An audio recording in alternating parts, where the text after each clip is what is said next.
Hey, what is up, everybody? This is Stevie Breach coming to you here today. Yesterday, I was able to watch the game-changing documentary, honestly, in my opinion. I already thought that the Ruthless Aggression series was a really good documentary series that WWE was putting out. But yesterday, I watched the documentary on FCW. And basically the birthright of FCW. This honestly could have been a standalone DVD that WWE could have put out, maybe even like the birthplace of NXT or something like that. And I think this is by far one of the best documentaries that WWE has ever done. And basically this started with Steve Keirn, aka most people would know him as Skinner from back in those dying days of the WWF around 1993. Possibly the biggest Skinner match of all time would be Skinner against Bret Hart, I believe, for the Intercontinental Championship at Tuesday in Texas. I'm pretty sure if my memory rings up right. But Steve Keirn had basically started becoming, a so-called agent or a coach, and was pretty good at training guys. And once basically he got out of the business, he called up the WWE at the time and basically saw that they had other developmental territories and basically asked, what is it going to take to get in to WWE and run one of these developmental territories? And WWE at the time had so much faith in Steve Keirn that basically they said if he was going to open up his own company, that they would close down all of their other developmentals, because the only negative was that, they were owned by Danny Davis, not the former referee from WrestleMania 3, WrestleMania 4 time period, but the wrestling trainer. He owned, I believe that he owned Ohio Valley, and at that time they were also running, Deep South, which was I believe, was it in Augusta, Georgia? I don't think Augusta's right, but maybe Duluth. It was in that area of around Atlanta, Georgia, but definitely not Atlanta. But they closed those developmentals down and basically just went with Keirn. Keirn basically ran the company as if it was his own company. He didn't really want anybody in Florida to know that they were connected with WWE, because he would be able to kind of, go to these people and just act like, he was a small town promoter that just wanted to get his wrestling company off the ground. And, they think if WWE was involved, they would think of the multi-million-dollar company and how much stuff they had. They would just fees upon fees and taxes and, breaking through, red tape and all that other crap in order to get there. But, he was thinking of, how do I build it? And he brought in Dr. Tom Pritchard, who was one of the best coaches that WWE had. He was the guy who kind of ran the Funkin' Dojo, and they brought in guys like Kurt Angle and Mark Henry, guys that came into the wrestling business who were not really wrestlers, and they had to train them from scratch to really get them off of the ground, to learn the fundamentals, to be able to go out there and be able to have a match. He was the guy who brought Dusty Rhodes into the place where basically they needed to work on their promos, and that's where Dusty Rhodes gave it a communications class. They just wanted to up it one where it was a little bit more classy than just calling it promo class or something like that. And that sort of was the building blocks of what NXT would grow to be today.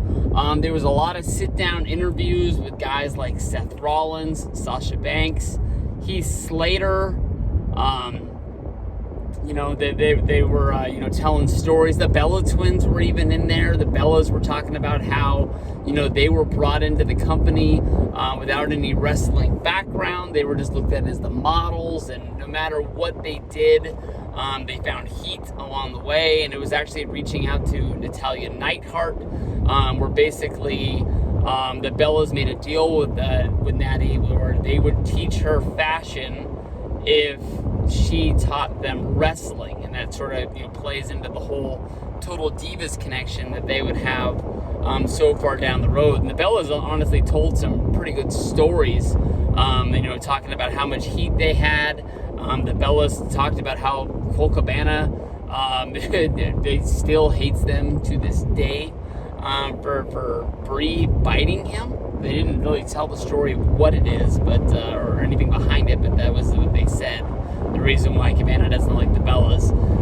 But the Bellas talked about the fact that, they would, the first time they were ever supposed to go to an actual WWE show and be backstage, the wrestlers there and the girls lied to them, basically told them to show up late, didn't tell them what style of clothing to wear, and so there it was, them going in and having heat not only with the wrestlers in the back, but now heat with the people in WWE who thought maybe these people that were training for them didn't really respect the business or care about it or things like that. And there's lots of stories out there of how developmental was run, but I think when they got FCW going and they got it off the ground, I think that's kind of where they figured they needed to have a good mix of wrestlers, guys they brought in, like when Seth Rollins showed up from ROH.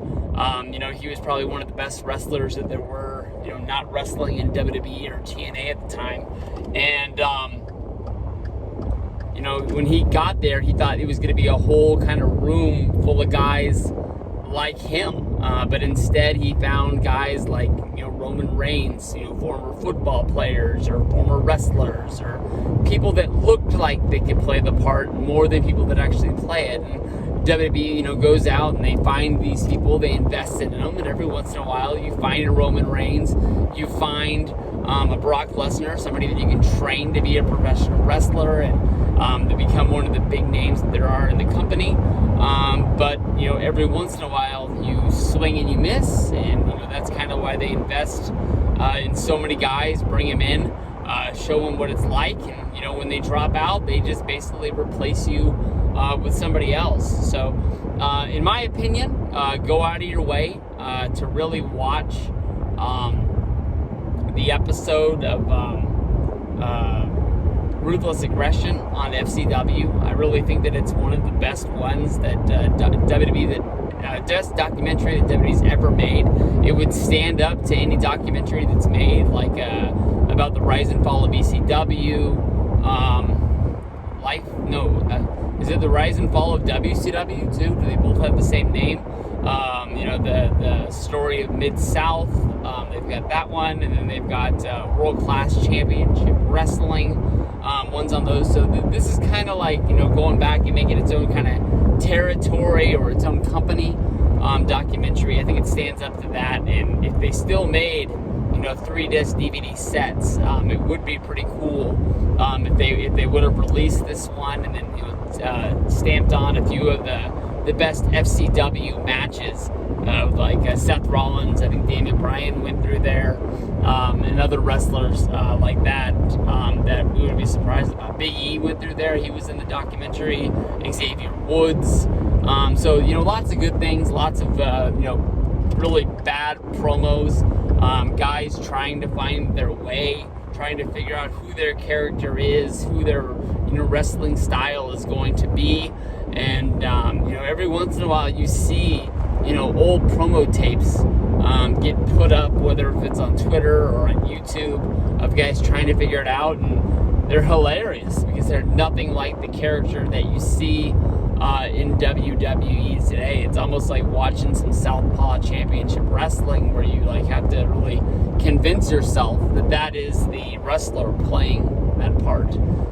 So we'll get back to it. Monday Night Raw tonight, the return of Edge. Once that gets done, we'll talk a little bit about that. WrestleMania 36 coming up right around the corner. Peace out, guys. See you guys down the road.